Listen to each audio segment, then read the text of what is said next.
नमस्कार दोस्तों, स्वागत है आपका अपने यूट्यूब चैनल ट्रेडिंग एंगल्स में।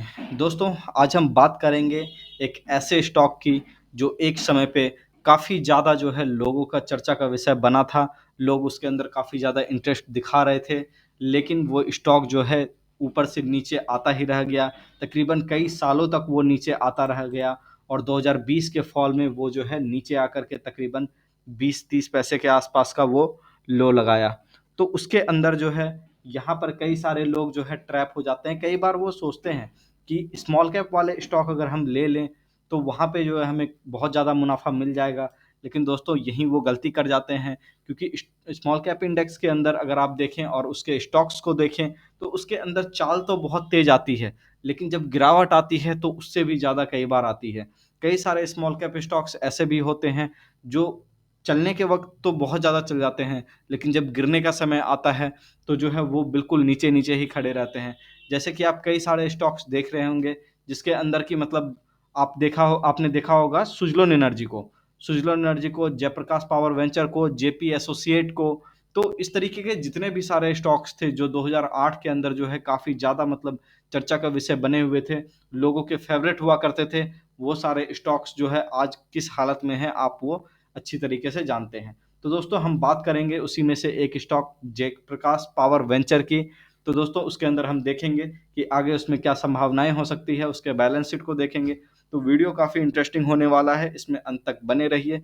अगर हमारे चैनल को सब्सक्राइब नहीं किया है तो चैनल को सब्सक्राइब कर लें, वीडियो पसंद आए तो उसे लाइक कर लें और इसे शेयर ज़रूर करें और बेल आइकन ज़रूर प्रेस कर लें। तो दोस्तों, शुरू करते हैं।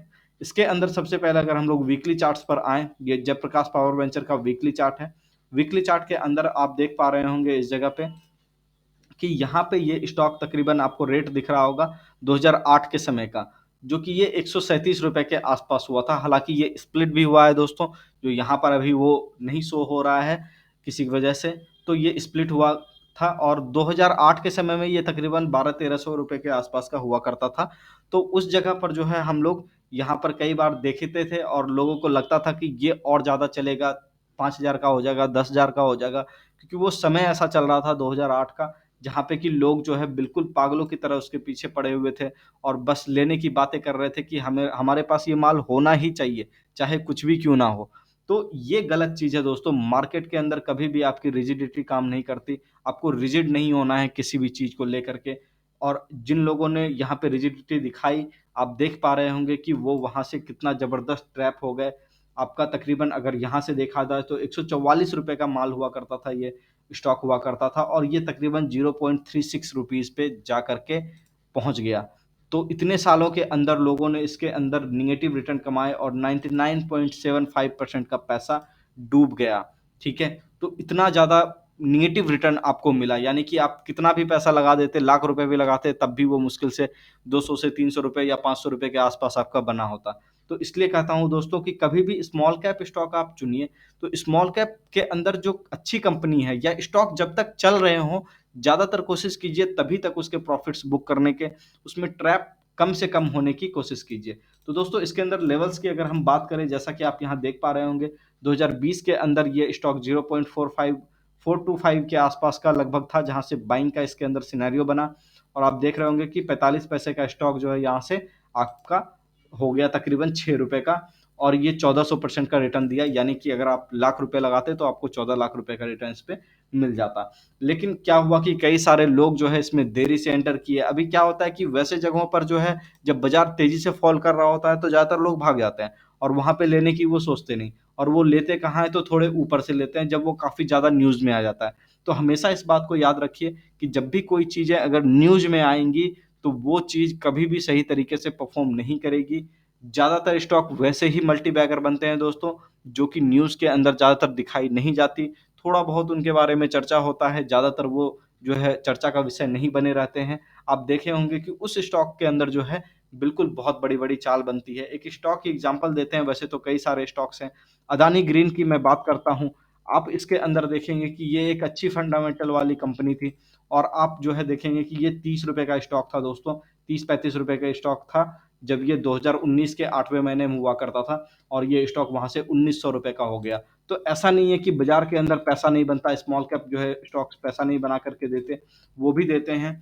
तो आपको बस ध्यान रखना होता है कि कंपनी किसके अंदर दमखम बाकी है, कौन-सी कंपनी है जो बेकार हो चुकी है। तो ये आपके छाँटने का एक कला होता है, ठीक है? बैलेंस शीट को देखना, चार्ट रीडिंग करना, इन सभी चीज़ों से आप इन चीज़ों को सेपरेट कर सकते हैं ऐसे सारे स्टॉक्स को। तो दोस्तों इसके अंदर सबसे पहले अगर हम देखें तो यहाँ पे आपको दिखाई देगा कि ये काफ़ी ज़्यादा चाल ले चुका है ऑलरेडी और अभी यहाँ से आप देख रहे होंगे कि इस एरिया पे आपका ये रेजिस्टेंस फेस कर रहा है। तो यहाँ पे ये रेजिस्टेंस फेस कर रहा है, हालाँकि एक सपोर्ट एरिया भी इस जगह पे है, जो कि ₹6.40 के आसपास का है। तो ये अभी एक रेंज प्ले कर रहा है दोस्तों। तो ये जब तक रेंज के अंदर है तब तक तो ये ठीक है, लेकिन अगर यहाँ से घूमा तो एक बार वापस से यहाँ पे ₹4 के आसपास आ सकता है।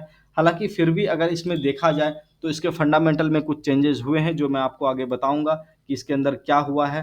तो अगर आप यहाँ पर देखें कि अगर ये यहाँ पे सपोर्ट लेता है या इस एरिया से जाकर के सपोर्ट लेता है, तो यहाँ पे आप बिल्कुल देख पा रहे होंगे कि इस एरिया से ये स्टॉक जो है आपका चलने का कोशिश करेगा, जो कि आपका ₹4 का रेट है।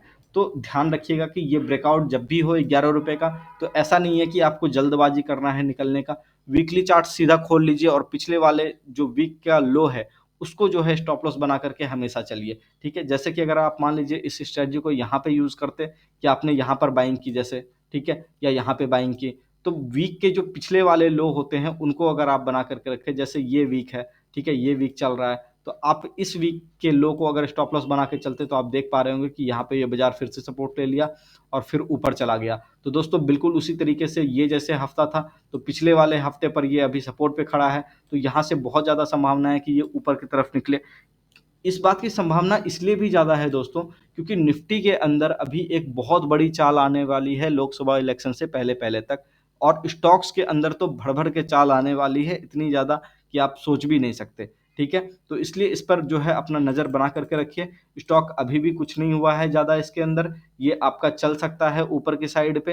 हालाँकि जो मैंने आपको रूल बताया, उस रूल को बिल्कुल फ़ॉलो करते रहिए, ठीक है? या फिर इस पे एक 20 का एक्स्पोनेंशियल मूविंग एवरेज आप लगा लीजिए या एक नॉर्मल ट्रेंड लाइन खींच लीजिए, कुछ भी कीजिए, लेकिन इसे ट्रेल करते रहिएगा, ताकि वो आपका जब भी स्टॉप लॉस हिट हो, जैसे अभी आपका ₹6.50 का स्टॉप लॉस है और आपका फाइनल स्टॉप लॉस जो है आपका ₹4 का है, तो उसके नीचे जब भी जाकर के 1 आध हफ्ते क्लोज़ करे, तो आप उसे बिल्कुल एग्ज़िट कर लें, ठीक है? और अगर ऊपर-ऊपर चलता रहे, तो उसको ट्रेल करते रहें उसके स्टॉप लॉस को, ठीक है? फिर हम लोग बात करेंगे कि यहाँ पे ये और कितना ज़्यादा चल सकता है। तो वीकली के अंदर देखें तो सबसे पहला टारगेट जो आपका बनता है ₹10 का बनता है। अगला टारगेट जो बनता है वो ₹27 का बनता है और अगर ऊपर का टारगेट देखें तो आपका ₹48 का बनता है। तो दोस्तों यहाँ तक ये आराम से जा सकता है, तो इस बात को बिल्कुल ध्यान में रखिएगा। और फिर हम लोग आ जाते हैं इसके फंडामेंटल की बात करते हैं। तो फंडामेंटल के अंदर हम लोग यहाँ पर आप देख रहे होंगे कि इसके अंदर अगर हम बैलेंस शीट के अंदर जाएँ तो आपको ऐसा दिखाई देगा कि इसके रिज़र्व्स एक समय में ऐसे हुए थे मार्च 2020 के अंदर कि नेगेटिव हो गए थे और मार्च 2018 के अंदर 1783 करोड़ रुपए का था, जो कि रिज़र्व्स अभी 3432 करोड़ का हो चुका है। इसका मतलब इसके अंदर कुछ तो चल रहा है ऐसा जो हमें और आपको अभी तक नहीं पता चला है ग्राउंड पे, ठीक है? तो कंपनी के अंदर डेफ़िनेटली एक टर्न अराउंड सा कुछ चल रहा है, ठीक है? वो किस तरीके से आगे जाकर के रिएक्ट करेगा वो किसी को नहीं पता, लेकिन इस बात को नज़र में रखिए कि इसकी जो है रिज़र्व बढ़ रही है, तो ज़रूर कंपनी कहीं न कहीं मुनाफ़ा बना रही होगी। दूसरी हम लोग बात कर लें बोरोइंग के अंदर तो आप देख रहे होंगे कि बोरोइंग ये 23,000 करोड़ के आसपास का 23,194 करोड़ का आपका बोरोइंग था मार्च 2019 में जो आपका सितंबर में 5171 करोड़ रुपए का हो गया। तो दोस्तों आप देख पा रहे हैं कि यहाँ पे जो है बोरोइंग भी इसकी घट रही है, ठीक है? और प्रॉफ़िट एंड लॉस की अगर हम बात करें तो नेट प्रॉफ़िट में ये एक समय पे नेगेटिव 2162 करोड़ का चला गया था और तकरीबन पीछे 1200 नेगेटिव में 1596 नेगेटिव में मार्च 2018 का। तो इस तरीके से ये नेगेटिव में ही अभी तक काम कर रहा था नेट प्रॉफ़िट, लेकिन पहली बार इसका जो है मार्च 2021 में आपका प्रॉफ़िट जो है पॉजिटिव में 267 करोड़ रुपए का आया है। तो दोस्तों इसलिए मैं कह रहा हूँ कि इसके अंदर कुछ अच्छा काम होने वाला है, ठीक है? तो आपको लेकिन फिर भी फंडामेंटल के ऊपर उतना ही भरोसा कीजिए जितना कि आपको जो है टेक्निकल बता रहा है। टेक्निकल अगर कोई चीज़ बता रहा है, अगर कोई भाव आपको बता रहा है कि उसका स्टॉप लॉस जो है हिट हो चुका है, तो वहाँ पे रुकने की कभी भी गलती ना करें, क्योंकि अक्सर ऐसा देखा गया है, कई सारे फंडामेंटल अच्छे-अच्छे वाले कंपनी हैं, जो मार्केट में वैसे ही धड़े के धरे रह गए और कई सारे खराब फंडामेंटल कंपनी जो है ऊपर चली गई। तो इसलिए भाव सबसे सुप्रीम होता है दोस्तों, इस बात को बिल्कुल ध्यान में रखिएगा। तो दोस्तों, उम्मीद करता हूँ कि आपको ये वीडियो समझ में आ गया होगा, इस स्टॉक के अंदर क्या करना है वो समझ में आ गया होगा। हमारे चैनल के साथ इसी तरीके से जुड़े रहें। अगर आप नए हैं तो हमारे चैनल को सब्सक्राइब कर लें, बेल आइकन ज़रूर प्रेस करें ताकि हमारा नोटिफ़िकेशन आप तक पहुँचता रहे। तो दोस्तों, वीडियो अच्छा लगे तो उसे लाइक भी करें और शेयर सबसे ज़रूरी है किया करें, क्योंकि आपका शेयर किया हुआ चीज़ जो है किसी और को भी फ़ायदा पहुँचा सकता है। तो दोस्तों, मिलते हैं नेक्स्ट वीडियो में, तब तक अपना ख्याल रखिए। धन्यवाद, नमस्कार।